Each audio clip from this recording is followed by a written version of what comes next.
Hello student, welcome to my YouTube channel excellent success group. तो student, आज हम discuss करेंगे क्लास 10 में चैप्टर 6 ट्रायंगल के इंपॉर्टेंट क्वेश्चन नंबर 108 में बोला गया है, prove that the right angle triangle the square of hypotenuse is equal to the sum of the square of other two side. तो स्टूडेंट, ये हमारी थ्योरम है 6.8, जिसको मैं ऑलरेडी क्वेश्चन नंबर 63 में सॉल्व करवा चुका हूँ। ठीक है, इस थ्योरम में ये बोला गया है कि प्रूफ करो अगर कोई राइट एंगल ट्रायंगल है लाइक ए बी एंड सी, इसमें जो 90 डिग्री के सामने वाली साइड होती है, ये हाइपोटेन्यूज होती है, ये इक्वल होती है बाकी दोनों साइडों के स्क्वायर के सम के इक्वल। ए बी का स्क्वायर प्लस में बी सी का स्क्वायर इसके इक्वल होती है, ये बात हमें प्रूफ करो। ठीक है, ये हमारी थ्योरम 6.8 है, जिसको मैं ऑलरेडी क्वेश्चन नंबर 63 में सॉल्व कर चुका हूँ। आप उस वीडियो को देख सकते हैं, देख के इसको समझ सकते हैं। ठीक है, इसमें 2 सवाल पूछे गए। पहला पार्ट हमारा थ्योरम का था, दूसरा इसका पार्ट एक और भी है जो कि नीचे दे रखा हमें। ठीक है, इस थ्योरम का लिंक जो है मैं लिंक डिस्क्रिप्शन में दे दूँगा, आप उसको देख लेना। मैं नीचे वाले पार्ट को सॉल्व करता हूँ। ये हमारी थ्योरम है, ये पाइथागोरस थ्योरम है 6.8, और जो मैंने क्वेश्चन नंबर 3 में ऑलरेडी सॉल्व कर रखी है। तो अब हम इसके नीचे वाले पार्ट को सॉल्व करते हैं। इसके नीचे वाले पार्ट में हमें दे रखा है कि point D is the mid point of the side B C of a right angle triangle A B C right angle at C. कोई ट्रायंगल है जिसमें राइट एंगल बना हुआ मेरा सी पर। ठीक है, तो मेरे ए और बी मैंने इनको दे दिया, सी पे 90 डिग्री बना हुआ है, और डी मिड पॉइंट है जो कि बी सी का है, बी सी का मिड पॉइंट है डी।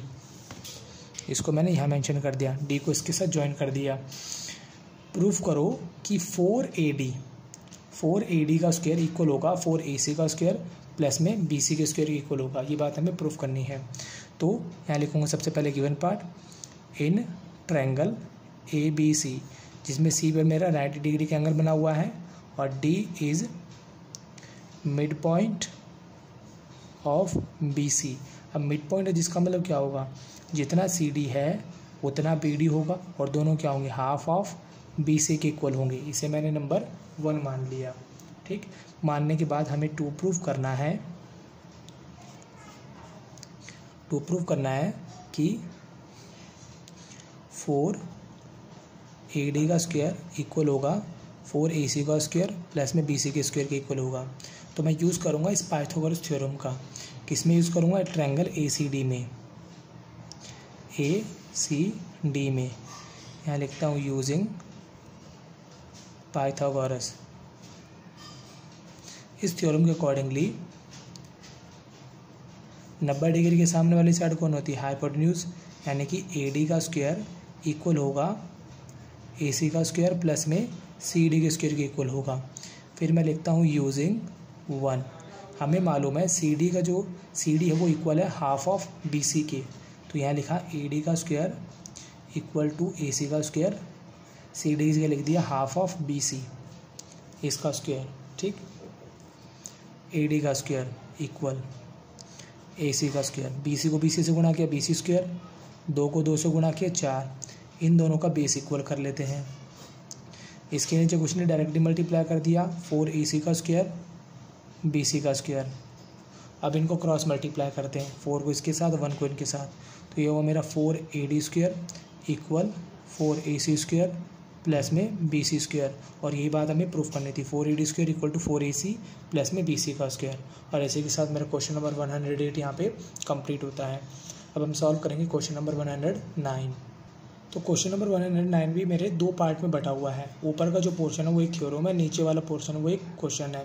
बोला ये गया है, prove that the ratio of area of 2 similar triangle is equal to the square of the ratio of their corresponding side. ये हमारे जो थ्योरम है 6.6 है, जो कि मैं ऑलरेडी क्वेश्चन नंबर 59 में सॉल्व कर चुका हूँ।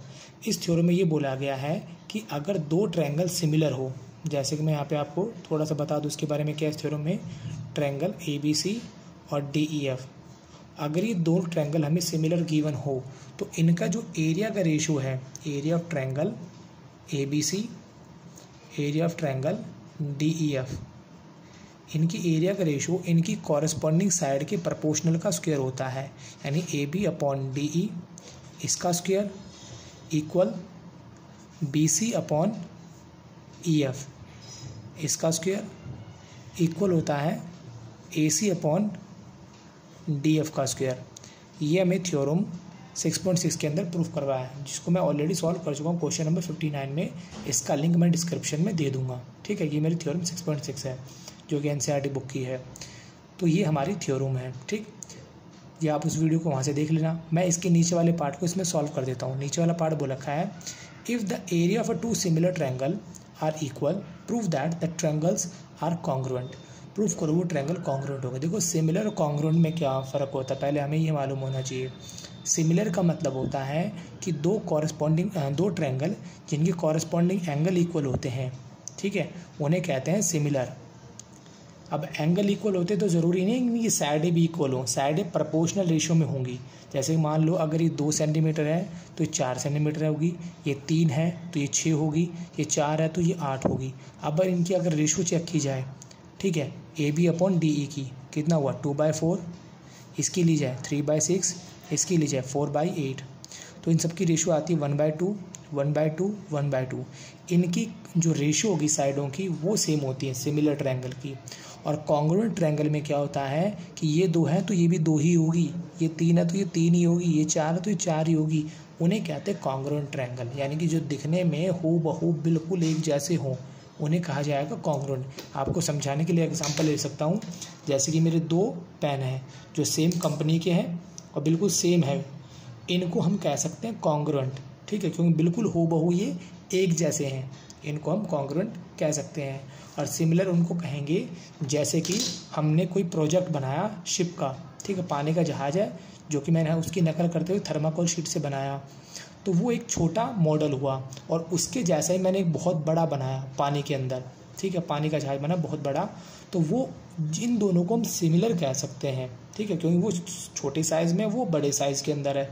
साइज़ दोनों का छोटा बड़ा होगा बट लुक वाइज देखने में वो एक जैसे लगेंगे, उन्हें कहते हैं सिमिलर, ठीक है।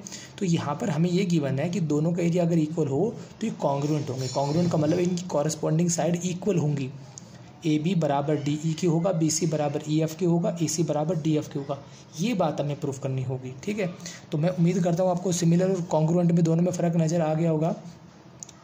तो सबसे पहले लिखते हैं गिवन पार्ट। इसमें मैं दोबारा से ट्रायंगल लेता हूँ ABC। याद रखना ये वाला पार्ट हमारा अलग था, ये थ्योरम है, इसको छोड़ दो। ये वाला पार्ट हमारा अलग है। इसमें 2 पार्ट दे रखे क्वेश्चन में, DEF।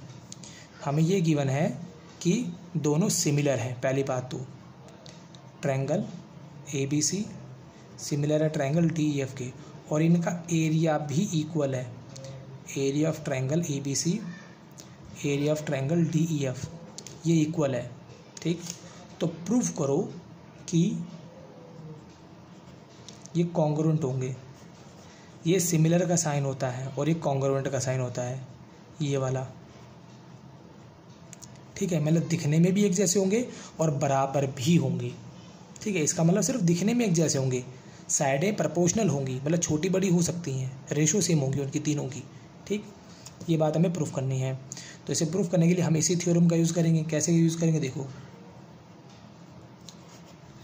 मैं लिखता हूँ अगर 2 ट्रायंगल सिमिलर है ना, तो area of triangle ABC, area of triangle DEF equal होगा इनकी कॉरस्पॉन्डिंग साइड के प्रोपोर्शनल के इक्वल। AB अपॉन DE इसका स्क्वायर, BC अपॉन EF इसका स्क्वायर, AC अपॉन DF इसका स्क्वायर। अब एरिया तो दोनों इक्वल है, इसे नंबर में 1 मान लेता हूँ, ठीक। या फिर आप थोड़ा सा इसको और सॉल्व कर सकते थे, या फिर इसको एक काम करो using 1। Area of triangle ABC, मैं DEF की जगह पे ABC लिख देता हूँ।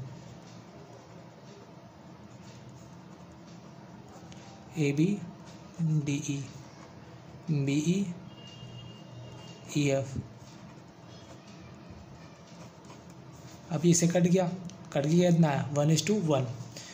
तो हर एक को पार्ट को मैं अलग अलग कर लेता हूँ। 1/1 AB अपॉन DE इसका स्क्वायर 1/1, क्योंकि है तो सारे पार्ट इक्वल,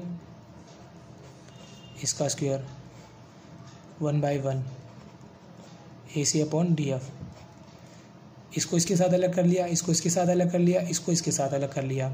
यहाँ से स्क्वायर हटेगा, सामने वाले पे क्या आ जाएगा, square root AD upon DE। 1 का स्क्वायर रूट करोगे क्या आएगा, 1 ही आएगा। AD अपॉन में DE क्रॉस मल्टीप्लाई करते हैं, इसके साथ ये इसके साथ, AD इज इक्वल टू कितना आ गया, DE। सिमिलरली इसके अंदर भी वही काम होना, स्क्वायर हटेगा, सामने वाले पे क्या आ जाएगा, अंडर रूट जाएगा।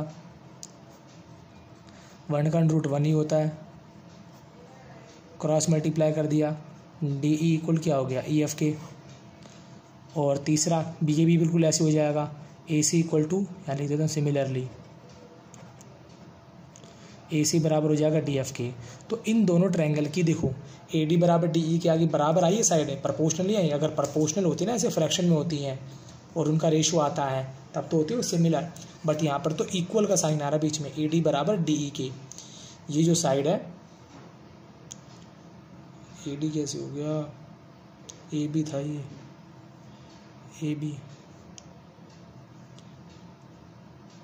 AB बराबर DE के आ गया, ठीक।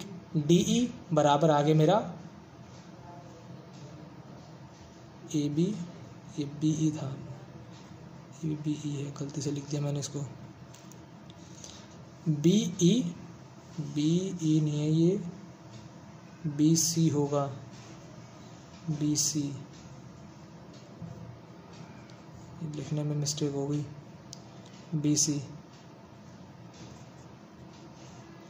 BC बराबर आ गया EF के, और इसी तरीके से AC बराबर आ गया मेरा DF के। तीनों कॉरेस्पॉन्डिंग साइड इक्वल होगी। अगर दो ट्रायंगल की तीनों कॉरेस्पॉन्डिंग साइड इक्वल आ जाती है तो बन जाते हैं कॉन्ग्रुएंट। ट्रायंगल ABC कॉन्ग्रुएंट होगा ट्रायंगल DEF के बाय साइड सिमिलरिटी कॉन्ग्रुएंसी से, ठीक है। तीनों साइड इक्वल आ जाएगी मेरी, इस वजह से ये हो जाएंगे कॉन्ग्रुएंट। इसी के साथ मेरा क्वेश्चन नंबर 109 यहाँ पे कंप्लीट होता है। उम्मीद करता हूँ स्टूडेंट आपको क्वेश्चन समझ में आ गया होगा। अगर आपको वीडियो अच्छा लगा हो तो वीडियो को लाइक करें, शेयर करें, कमेंट करें और इस चैनल को जरूर सब्सक्राइब कर लें। मिलते अगली वीडियो में। Okay, bye bye, thank you.